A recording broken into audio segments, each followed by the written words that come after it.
So I have the profound honor, actually, of being here with you all tonight to talk with Brittany Kaiser. Um, I want to give her just so much time on so many topics. We're going to fly through her bio, but she's going to elaborate on some of these topics for us. I'll hit the highlights. Brittany is an entrepreneur, an activist, and globally recognized expert in data protection, technology, and legislative reform. She has spent most of her career advising governments, companies, and campaigns on policy and strategy. And as a former whistleblower, she concentrates on the convergence of technology and ethics through education, advocacy, and technology advisory. She has also become one of the top speakers in the world on digital assets and was named Crypto.com and Cointelegraph's top 100 most influential people in crypto and blockchain for her advocacy work. As co-founder of the Own Your Data Foundation, she trains governments, corporations, and families in digital literacy by providing critical information on how to be safe and be successful in our digital lives. And is co-founder of the Digital Asset Trade Data Association, Association with the, short name DATA. She assists in legislative drafting and lobbying on laws that protect individuals' digital rights, as well as providing legal definitions for uses of digital assets and blockchain technology. She helped write, advocate for, and pass over 30 laws in privacy, blockchain technology, and digital asset ownership, and sits on multiple U.S. congressional subcommittees on blockchain, fintech, and digital innovation. I'm going to save the rest for the rest of our conversation, but just know that this is someone that we are going to learn so much from tonight. And as I said, it's just truly an honor. So I want us to welcome her and just make her feel really at home with us in the room. Thank you guys so much for having me.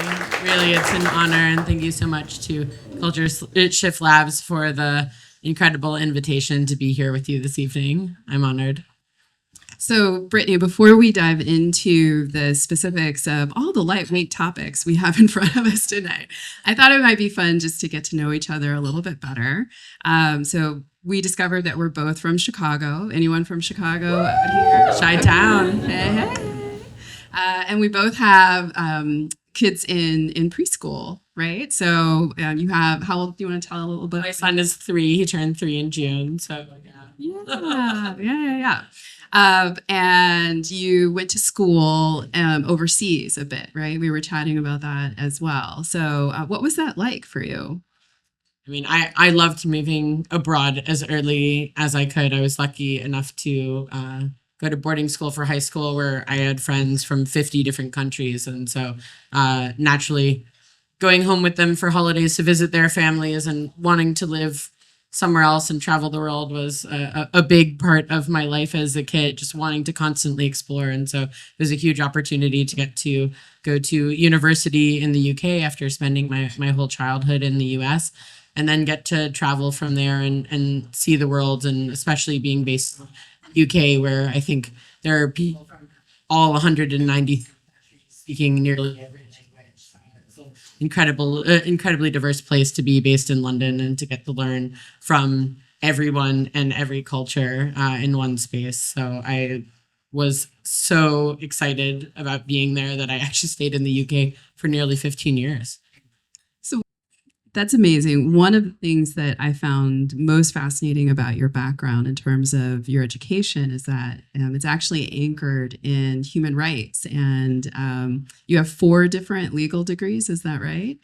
And then your efforts in science have been anchored in research to basically use data science to improve human rights, to help governments figure out how to improve human rights. So tell us a little bit about, that journey and how you landed at Cambridge Analytica. I was a huge activist from a really young age. Even in elementary school, there were things that were going on in the world, especially in the environment and to people in certain parts of Chicago where I really felt that things were wrong and that there might be a way to do something about it. So I found the activist within myself at a very young age when I was 12 or 13, when I started running advocacy campaigns and getting people to sign petitions and trying to get things to change in my school and in my neighborhood. And I was really inspired by some of my local politicians. I was lucky enough to befriend then State Senator Barack Obama when I was 14 years old, and started volunteering on his senatorial campaign when I was in high school, and got really motivated by a lot of the environmental and social ethics policies that were coming out of his campaign. I eventually ended up leaving my second year of university in the UK and moving back home to Chicago to work on his first presidential campaign, and was just very, very, I would say, passionate about a lot of the things that he stood for, and passionate about politics and activism, and how if you actually work towards something hard enough that you can make it happen and you can change things. It was the first time I ever touched data science. I was lucky enough to be one of the first 5 people that joined the new media team on Barack's first presidential campaign, alongside Chris Hughes, who was the co-founder of Facebook. He was one of my friends from high school. We worked on the school newspaper together.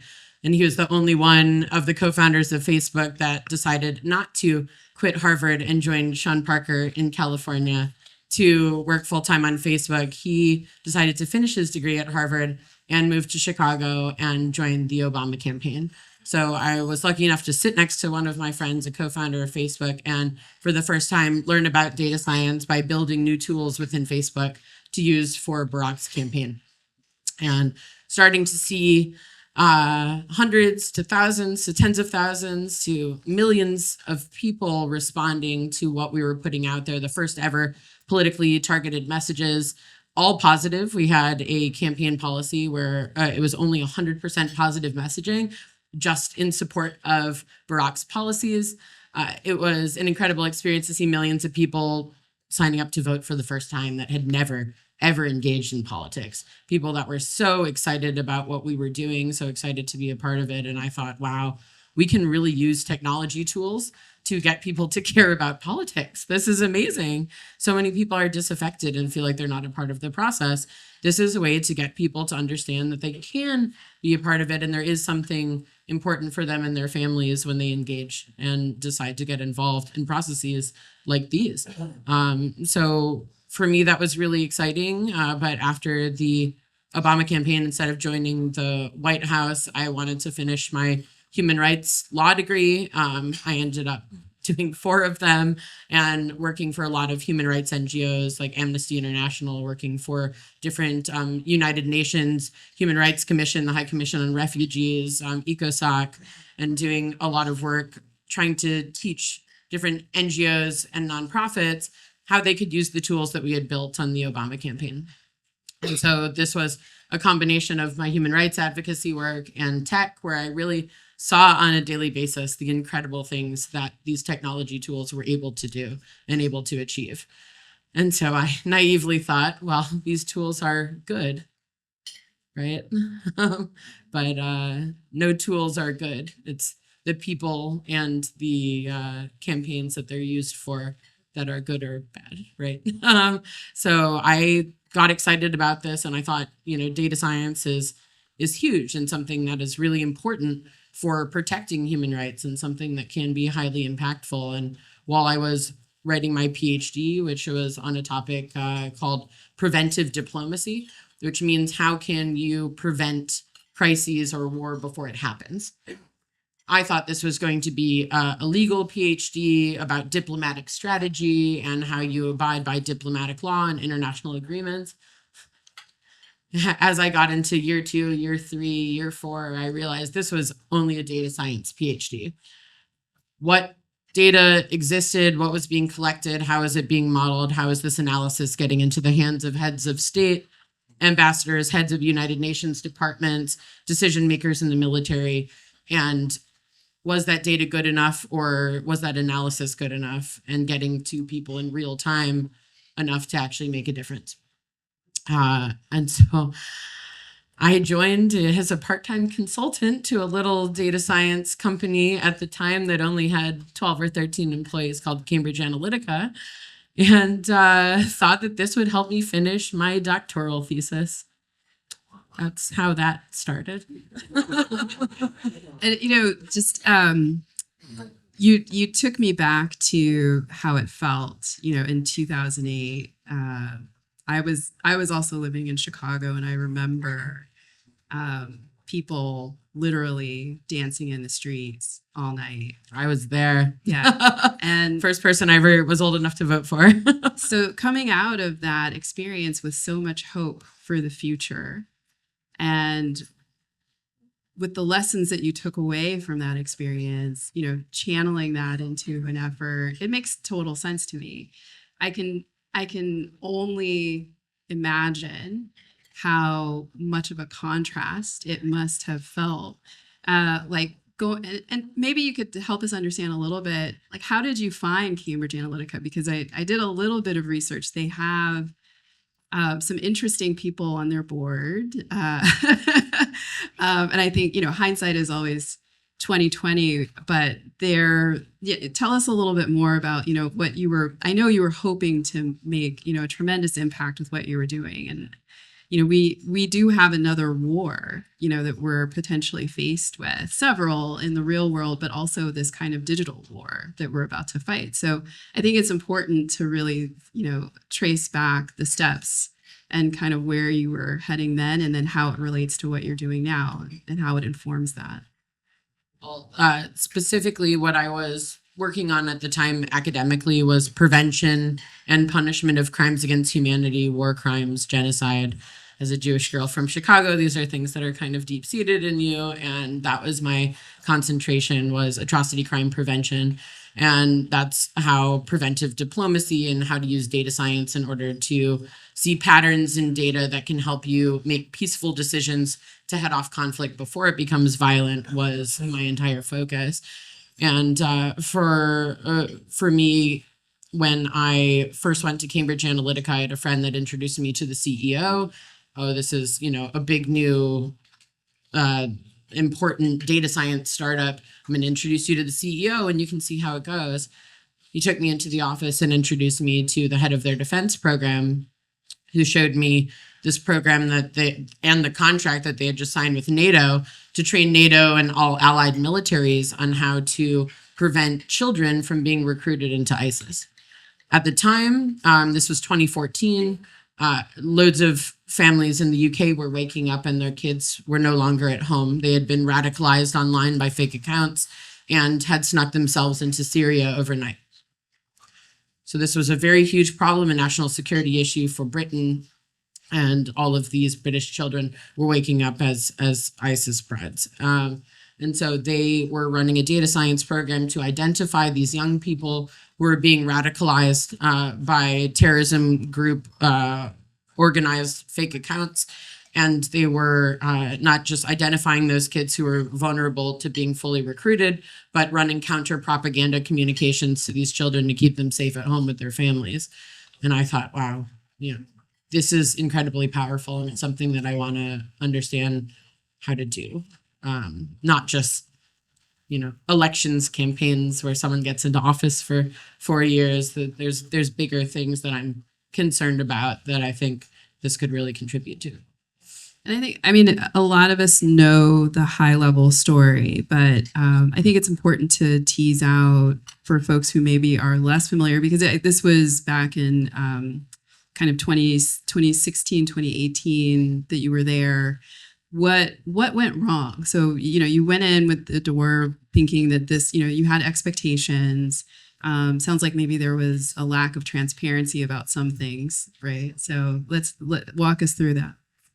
So I joined the company in 2014, and I spent a couple of years doing business development for them all over the world, working on elections in Latin America, South America, Europe, Asia, Africa, all over the world. I worked in over 50 countries, mostly on presidential and prime ministerial elections, so national campaigns, and then also a lot of commercial work and a lot of government work. So, sometimes it would be doing data science projects for Ministry of Health for a country. Sometimes it would be, figuring out how to, sell clothes for a big corporation, whatever it happened to be.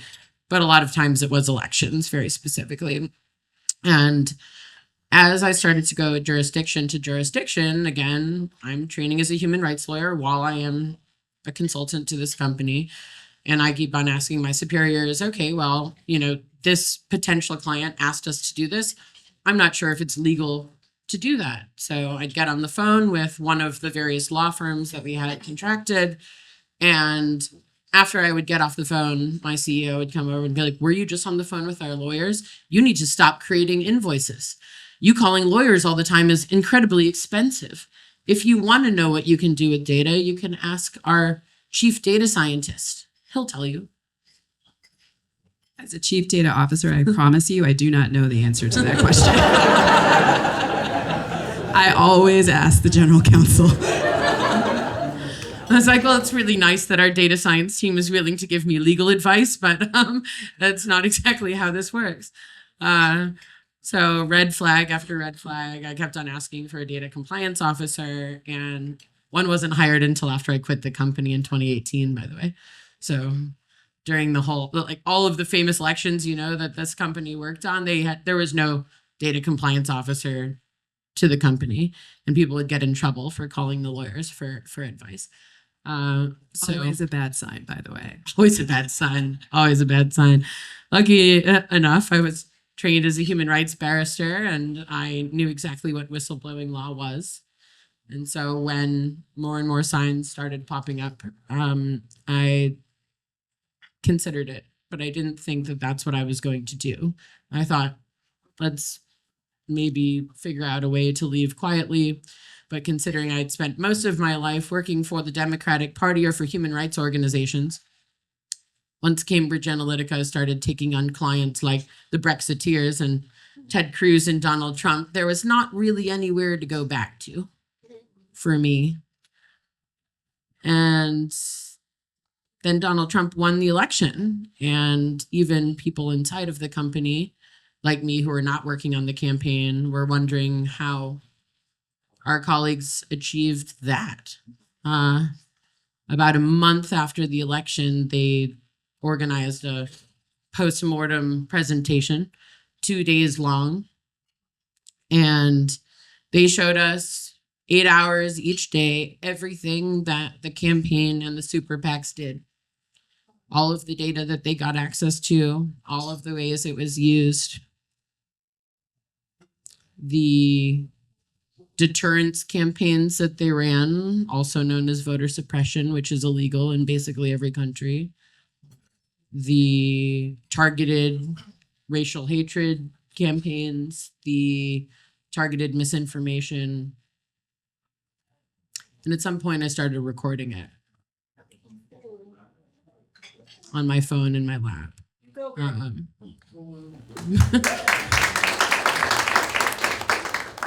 Because I knew that I was going to need to use it as evidence at some point. Became very, very obvious. And after that day, I kept on asking for a copy of the presentations. No one ever shared the copy of the presentations. I asked, and then it became obvious that those presentations were not going to be shared. So I grew more and more concerned. And, eventually I decided to go through the whistleblowing process. I didn't decide it on my own. I luckily had wonderful advisors that were encouraging me for a long time to get out of that place. And I felt like there was nowhere for me to go. I didn't have savings. I didn't have anything to fall back on. I wasn't being paid much to be at this company. I started at this company when I was 24 years old, still in graduate school. And so they finally convinced me, no, that there will be something else for you to do in the world. We will figure it out. But let's get you out of there, and then we figure out what comes next. And So the last time I was actually in this neighborhood was in March 2018 when I flew here to give my Cambridge Analytica work computer to the Guardian headquarters, to the bureau chief, not too far from here, uh, and begin my process of whistleblowing. So let's pause and double click on whistleblowing, because I think that it's a term that's common enough people are familiar with it, but from a legal perspective, there's probably, and for folks in the room who maybe are serving on boards, there's probably different ways to be a whistleblower, right? And different protections.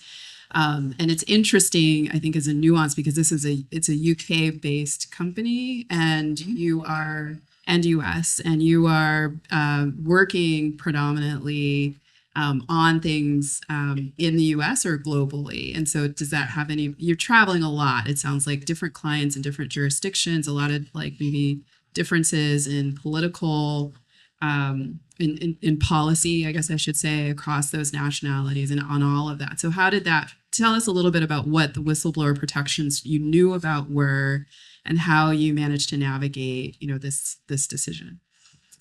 Yeah, so luckily enough, I am American, and it's my only citizenship, and I'm a permanent resident of the United Kingdom. And in the US and the UK, whistleblower law is quite clear.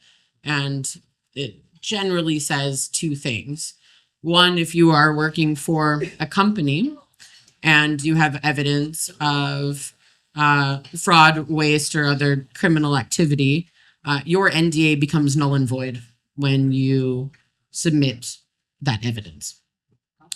So I think a lot of workers are afraid, oh, I signed an NDA, I'm going to get in trouble, da da da. Nope, your NDA becomes null and void when you have that evidence.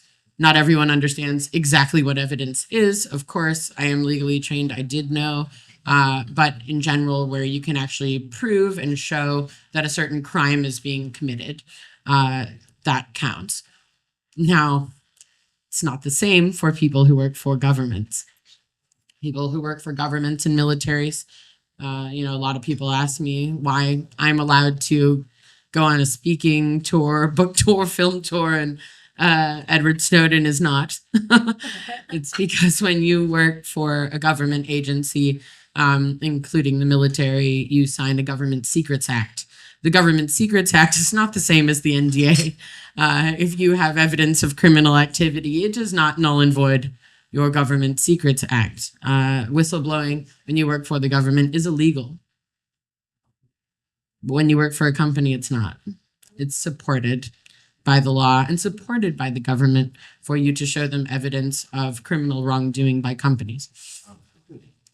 Again, if I didn't have the legal background that I did, that would not have been obvious, and it is still not obvious to most people around the world. So I knew that what I was doing was legal, at least, deciding to submit evidence of criminal activity. Legal doesn't mean that it is safe or a fabulous idea or something that you have any idea how it's going to turn out, especially when you're whistleblowing against Mark Zuckerberg, Donald Trump, the Brexiteers, and about a couple hundred other people that were in my 100,000 documents that I released. So not safe, certainly not. Not sure if you're ever going to work again, certainly not. Not sure if you're going to be sued into the ground through frivolous lawsuits. You don't know. It's what some whistleblowers call a crisis of conscience. It means that you will never be able to sleep again if you don't do it. So you don't feel mentally that you have a choice. You just have to do it. You won't be able to live with yourself otherwise.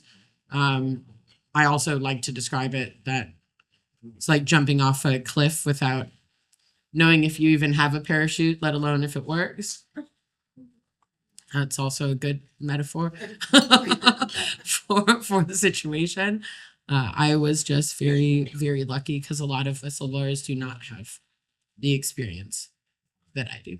Wow. And tell us a little bit about, if you can share, to the extent that you feel comfortable sharing, like, what was your life like you gave us a good sense of what it was like before. So what was your life like kind of immediately in the year after?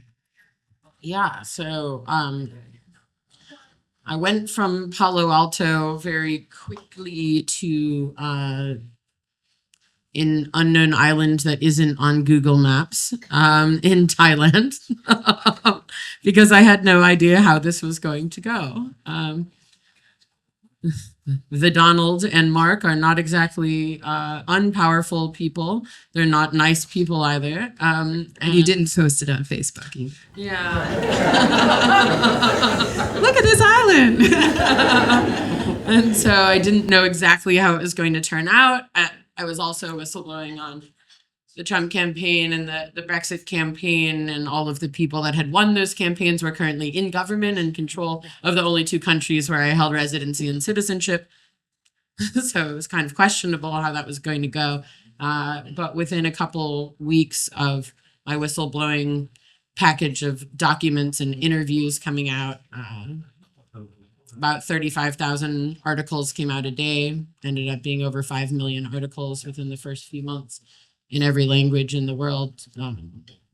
Became one of the biggest news stories that ever occurred. And I started to do press from a safe place. I started to engage with legislators. I had a lot of governments reaching out to me to ask what evidence I had of things that had gone on in their country. How could I help them? Could I come testify? Could I provide them evidence and expert witness testimony? And so I realized that people didn't see me as a threat. They wanted my help.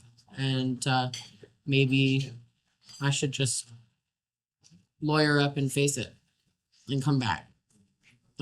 So luckily, I was training as a barrister in the United Kingdom, and I had worked for the #1 human rights law firm in the world, Doughty Street Chambers, where Amal Clooney works, headed by formerly Queen's Counsel, now King's Counsel, Jeffrey Robertson, QC, who had also been Julian Assange's lawyer, and da-da-da. It's the best people in the world, really. And I had worked for them pro bono in my traineeship.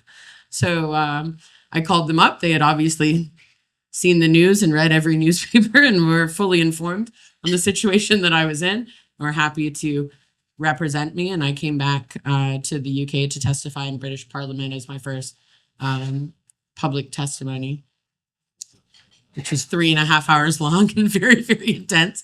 I think if you saw my film on Netflix, The Great Hack, you saw some very juicy pieces of it. But it was the beginning of the process. And you're how old? 28 at this time? I was 30. You were 30. Yeah, I was 30 at that time. So young to be exposed to so much press. I mean, how did that feel for you personally? I mean, you must have felt like you were under a microscope in some way. Yeah, it was a little intense, to say the least. Being on the front page of every newspaper and website in the world. I mean, we all remember it. I think what's a question that occurs to me is how uncommon do you, I mean, we all know that it was egregious, but how uncommon, even though we were all shocked, how uncommon do you think this actually was? I mean, I think that a bright light was shown on something that was a horrific injustice and violation. But it also strikes me that it's something that I think all of us somehow wonder, from time to time, why am I buying these Cheez-Its? I don't even like Cheez-Its. How did I end up buying Cheez-Its today? Like, marketing campaigns are regularly introduced, in multiple touch ways to kind of behaviorally condition people in consumer packaged goods and other places. And it's expected. It's sort of the norm. But when you get to these applications around elections and other things, it becomes, a tool, as you said, potentially for good or for not good. And so how uncommon do you think it really is, or was at that time, or even is today? I don't think the word uncommon is the proper word for it, unfortunately. I suppose, let me go back a moment to exactly what the relationship between Cambridge Analytica and Facebook was, just to remind everyone, because it all gets very mixed up and complex with all the political stuff. But the technical issue was that in 2010, Facebook opened up something called the Friends API. The Friends API meant that anyone that joined the Facebook developer program, which was given to over 40,000 companies, Cambridge Analytica was one of over 40,000 companies that joined the Facebook developer program, you get access to the Friends API to build your app. So whether you are Farmville or Candy Crush or what Disney princess are you really quiz, whatever you happen to be building, each individual on Facebook can decide to choose and say, I accept to share my data. But that's not what occurred on the back end. You gave your data and the data of everyone that you were connected to on Facebook.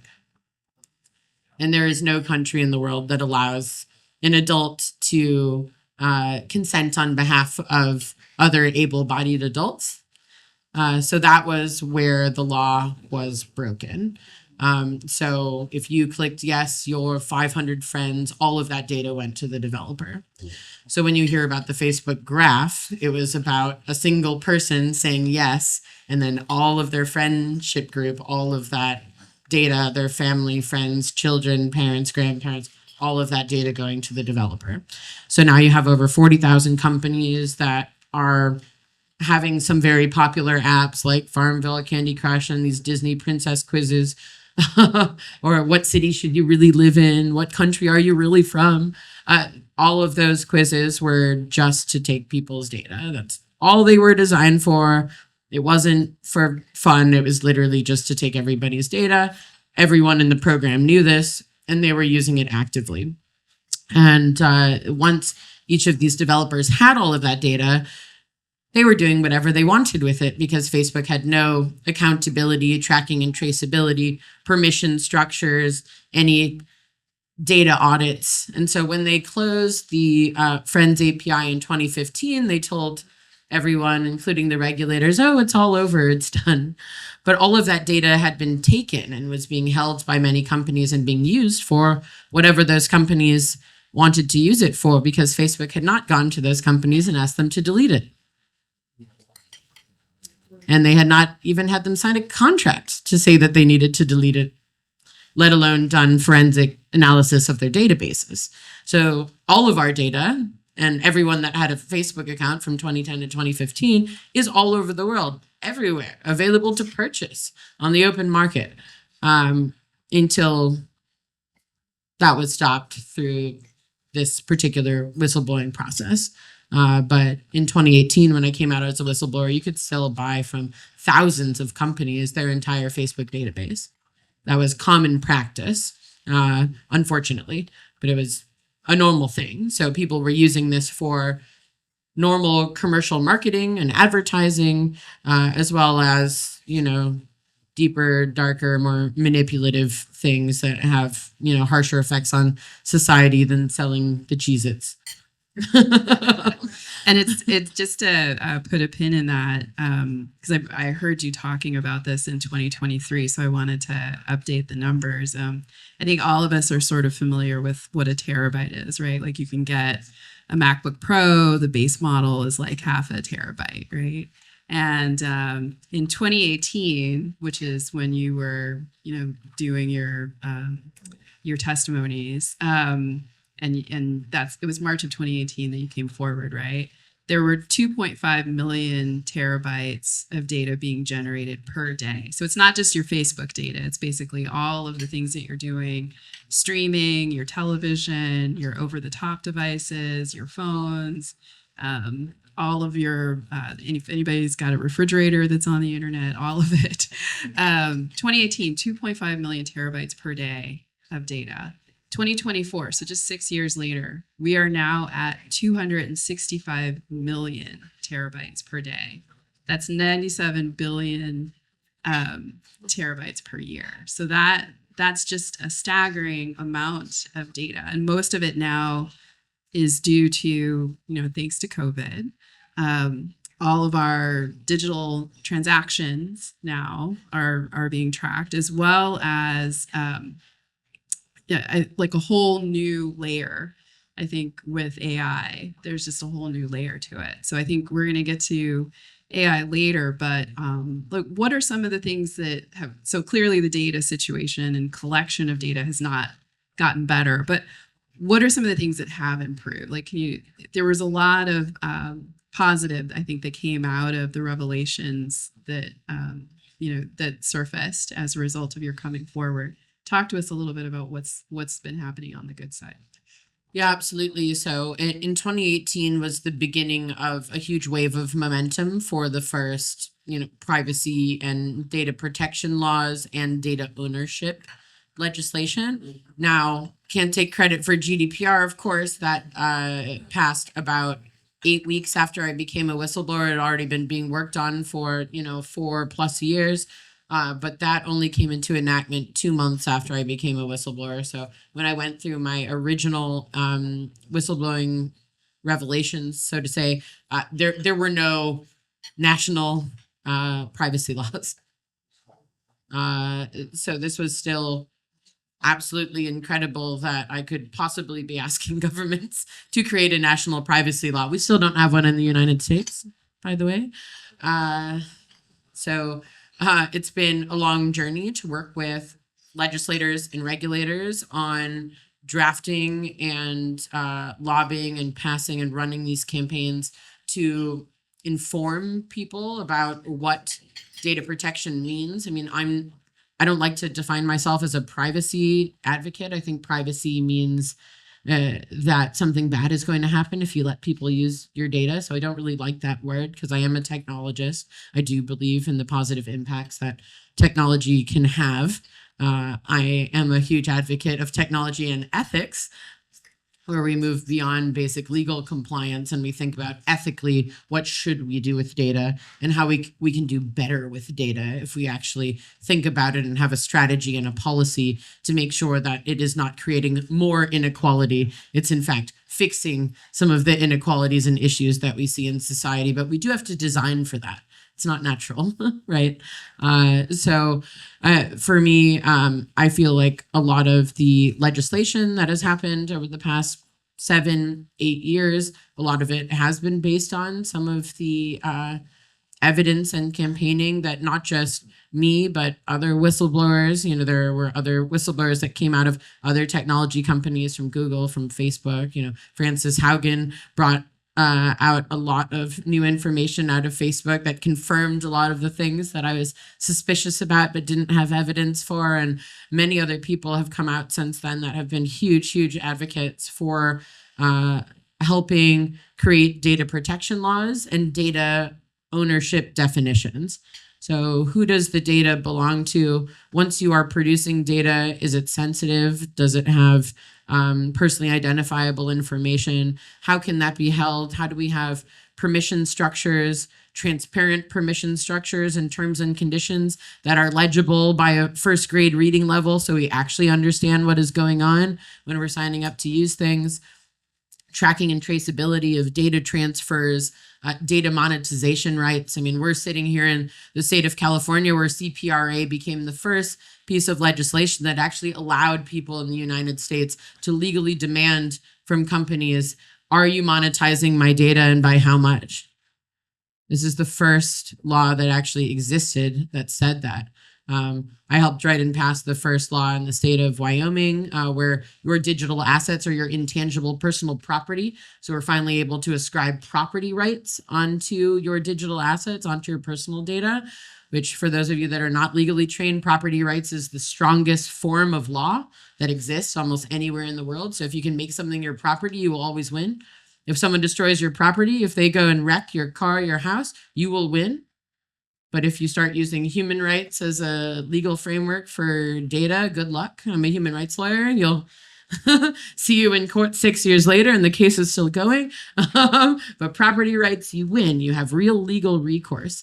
And so even at the Supreme Court in the state of Minnesota, I was the only expert witness in the first legal case against Equifax.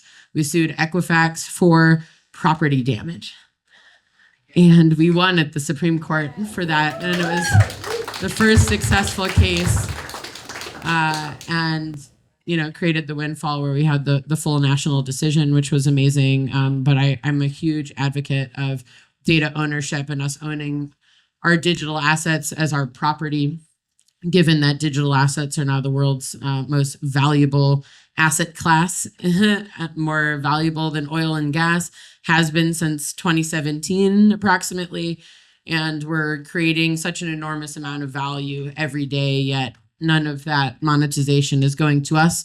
And even if we didn't want to monetize our data, we don't have a choice because no one gives us real informed consent when we use technology. We're just taught how to use technology tools, not how they function, so that we can make an educated decision on whether we want to use them or not, or how we want to use them. So that's really been my focus. It's education and awareness on how technology actually functions, legislative and regulatory lobbying to make sure that we can legally fix these problems. And then, of course, sitting on the board or the advisory board of tons of different technology companies to help them make more ethical decisions, to help them with their data protection protocols, with their data ownership protocols, and make sure that the way that technology is gravitating in the future is more compatible with ethics and human rights than it is today.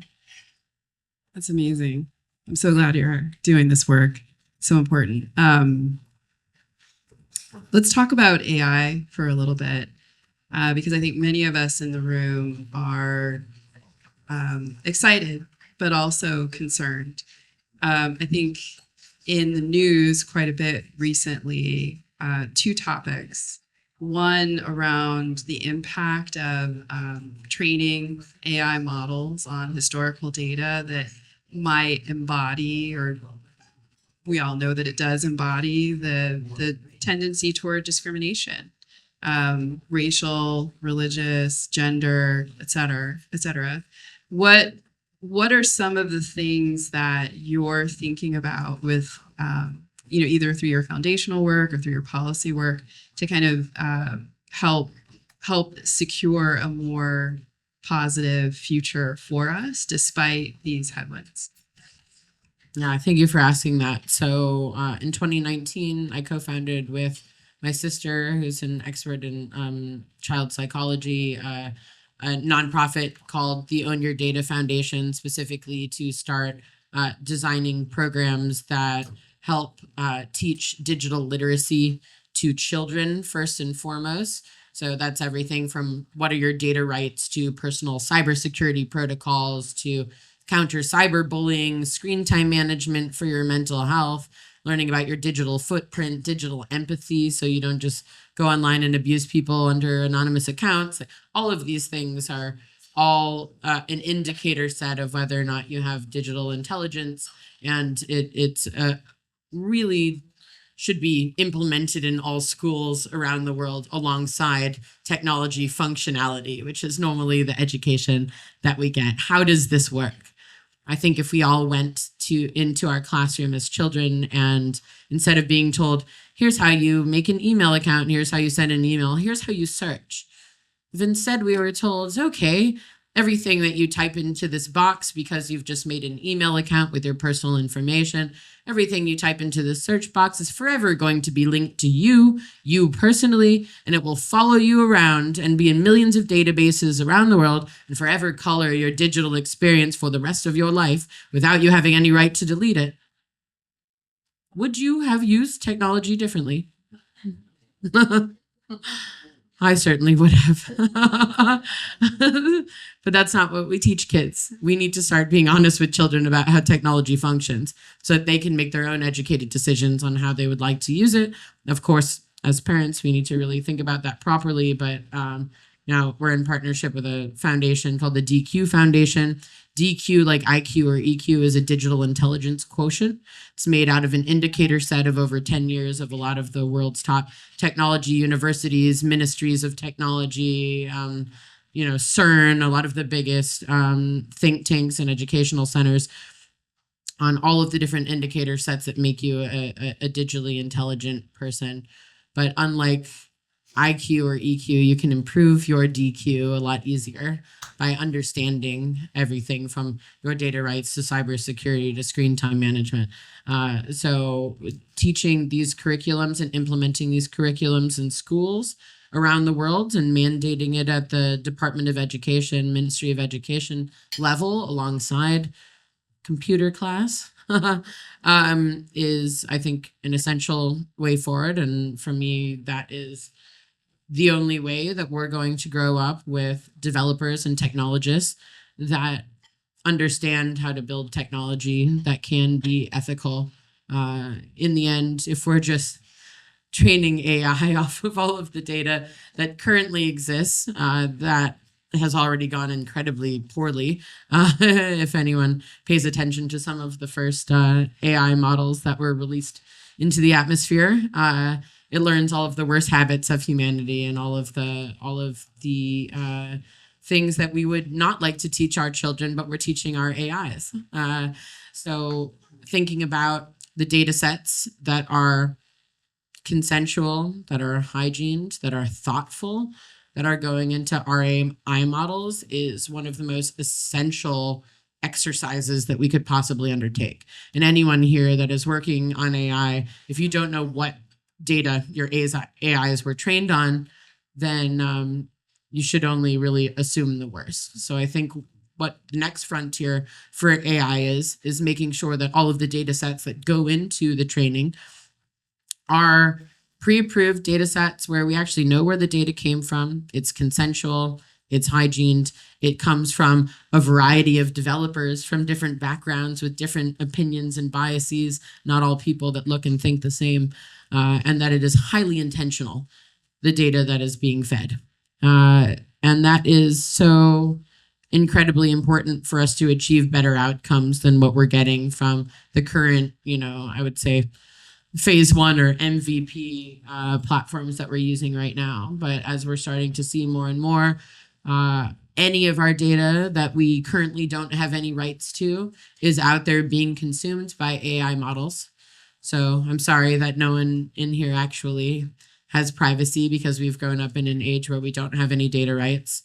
But we're now starting to enter an age where people will have data rights, and the future of data ownership will be able to produce ethical AI because we will be able to give consensual data to AI training models that will actually produce results from people who are thoughtful and ethical, data that hasn't been stolen from anyone, data that didn't accidentally get there, data where these companies are not going to be sued because they've used data that they're not allowed to use.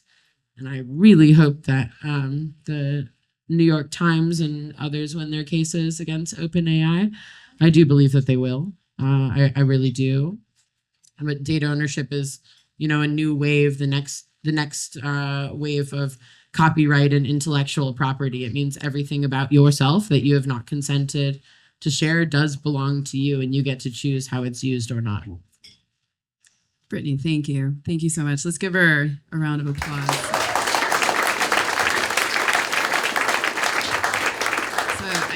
I know we need to wrap up. I know that we were hoping to potentially take some questions. I'm not sure if we'll. Yeah, so I'm sensing questions, but I'm also sensing hungry people. Okay, so I guess maybe final comment or thought.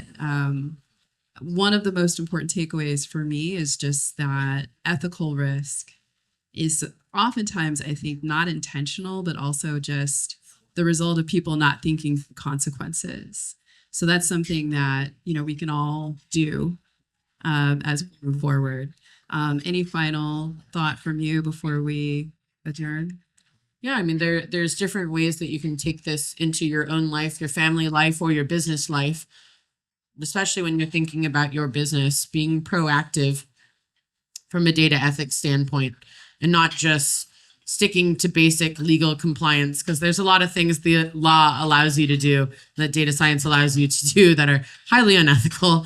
So having a data ethics practice, having that as a real policy conversation within your company and amongst your colleagues, I think is one of the most important things you can do. I've helped a lot of huge companies and big conglomerates to come up with their first data ethics practice and thinking about internal policies of how you go beyond legal compliance and how you do things that are going to make sure that your reputation, your brand, your products, your user experience is always going to be something that you're proud of. And that could not be more important, not just, of course, in the business room, but back home. You want to be able to tell your kids that those are decisions that you made and hope that they grow up in a more ethical digital life than we have for ourselves today. Thank you. Thank you so much.